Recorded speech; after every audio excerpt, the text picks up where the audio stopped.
সংগ্ৰাম কৰি আহিছিল আৰু আমাৰ অসমৰ মুখ্যমন্ত্ৰী মাননীয় শ্ৰীযুত হিমন্ত বিশ্ব শৰ্মাৰ জৰিয়তে আমাৰ দিল্লীয়ে আমাৰ জীৱন সিংহ মহাশয় আমাৰ ভাৰতত মাতি আনিছে আৰু এই তিনিটা দাবীৰ এখন চুক্তি সম্পাদনৰ অৰ্থে আৰু কেৰেলাৰ সমস্যাটা সমাধান কৰাৰ কাৰণে জীৱন সিংহ মাতি আনিছিল। তাৰপিছত আমাৰ মূল সমস্যা আছিল কেৰেলাৰ সমস্যাটো, কিন্তু এই আমাৰ সন্মানীয় কেৰেলাৰ চেয়াৰমেন মহাশয় ডি এ ঘোষ মহাশয় জীৱন সিংহ মহাশয়ৰ লগত সহযোগিতা কৰিল। কিন্তু এই সহযোগিতা কৰাৰ পাছতো আমাৰ দিল্লীয়ে কিন্তু অতি কৌশলেৰে আমাৰ আলোচনাটা দেৰি কৰি আছে।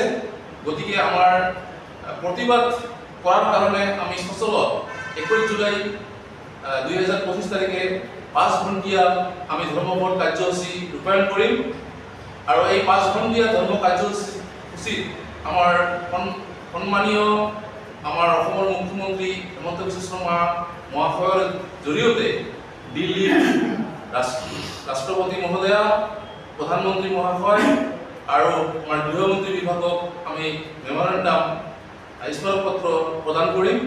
আৰু লগতে এই চেগতে আমি আপোনালোকক জনাম, আমি ইতিমধ্যে বিহাৰ, অসম আৰু বেংগলত যথেষ্ট পৰিমাণে আমাৰ সংগঠন শক্তিশালী কৰিবলৈ সক্ষম হৈছোঁ। আমাৰ ইতিমধ্যে বুথ লেভেললৈকে আমি আমাৰ সংগঠন আগবাঢ়ি গৈছে।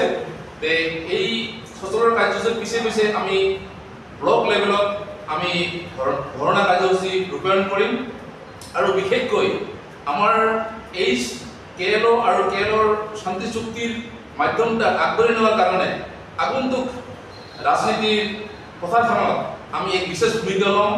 সেয়া BDC নিৰ্বাচনে হওক বা আগন্তুক আমাৰ MLA নিৰ্বাচনে হওক, আমি বিশেষ ভূমিকা থাকিব যাতে আমি আমাৰ দাবিবিলাক জোৰদাৰভাৱে উপস্থাপন কৰিব পাৰোঁ আৰু আমাৰ সমস্যাৰ সমাধান হয়।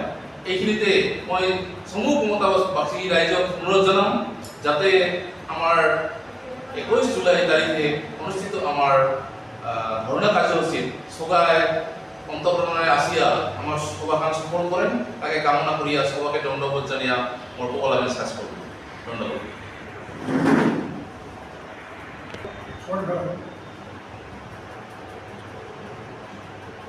Honorable State Demon Council, Honorable Officer, আজি এই প্ৰেছ কনফাৰেন্সখন আমি আয়োজন কৰিছোঁ।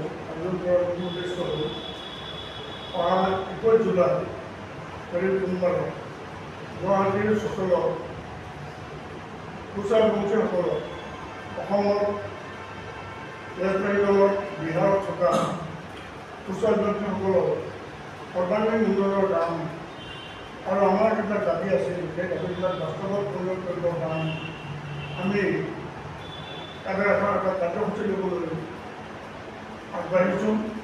21 তাৰিখ সেইদিনা সোমবাৰ 21 জুলাই। গতিকে সেইদিনাই আমি এটা ফাইনেল সিদ্ধান্ত ল'ম যে আমি যিবিলাক আমাৰ দাবী আছিল বহুত দূৰৰ দাবী হ'ল যে অসমত বসবাস কৰা, বেংগলত বসবাস কৰা, বিহাৰত বসবাস কৰা যিসকল আমাৰ কুশল বংশী লোক আছে তেওঁলোকক তৎকালীনভাৱে জনজাতীয় আৰু প্ৰধানমন্ত্ৰীয়ে অসমত আহি, বেংগলত আহি, বিহাৰত আহি স্বয়ং প্ৰধানমন্ত্ৰীয়ে ঘোষণা কৰি গৈছিল যে চহৰৰ ভিতৰত কুশল বংশীসকলক জনজাতি